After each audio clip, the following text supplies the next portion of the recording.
Минатата година во фокусот на постапувањето на МПМ-от беа псијатриските болници, поточно нивните судски оделенија, псијатриска болница Скопје и псијатриска болница Демир Хисар. Како еден од посериозните проблеми кој беше истакнат во псијатриската болница Скопје е нередовноста во примањето на терапијата. Имено за време на посетата беше констатирано дека персоналот не може да воспостави ред во примањето на терапијата од страна на пациентите. Беа добиени наводи дека персоналот се соочува со закани и напади кон болничкиот персонал. Конфликтите меѓу пациентите на оделението се многу чести. Во одредени случаи вербалните караници резултираат и со меѓусебни физички напади.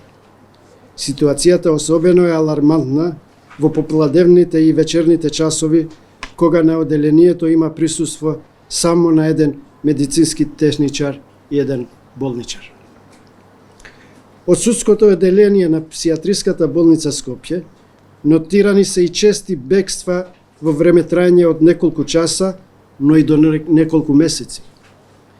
А како главна причина за бегствата, пациентите ги посочуваат лошите услови за престој, недостатокот на организирани активности, но и неодобрувањето на терапевтските викенди. Во прилог на ова е и недоволниот број медицински и друг персонал, непостоење на системски организирана заштита на обезбедувањето, како и генерално слаб менеджмент. Материјалните услови во судското оделение во псијатриската болница Скопје не ги задоволуваат стандардите за создавање позитивна терапевтска средина.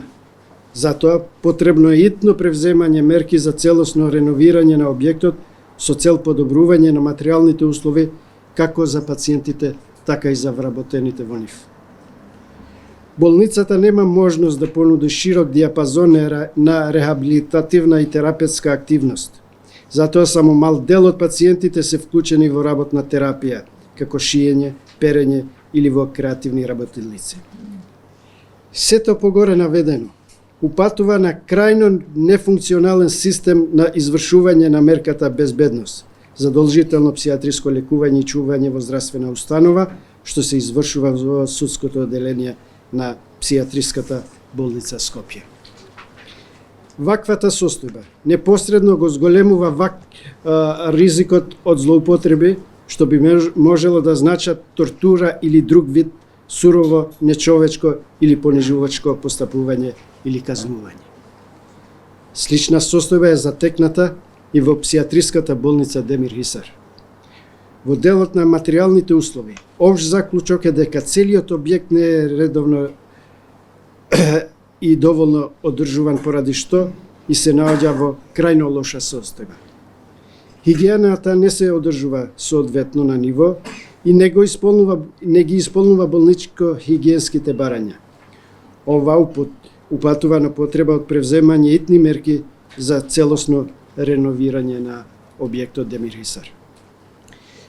При посетата во една од работните простории на персоналот беа пронајдени кожени ремени за фиксација за кои што ни беше истакнато дека не се користат.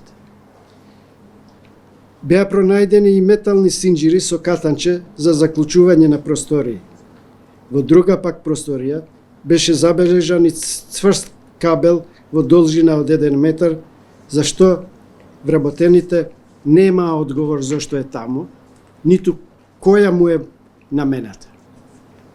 Имајќи предвид дека ваквите средства можат да послужат за заплашување, малтретирање или друго несоодветно постапување спрема пациентите, Народниот правобранител посебно ја нагласува за браната за чување и користење на метални синџири на оделенијата и воопшто во болниците, бидејќи беа добиени кредибилни наводи дека се користат и за врзување на вознемирените пациенти и за металните кревети.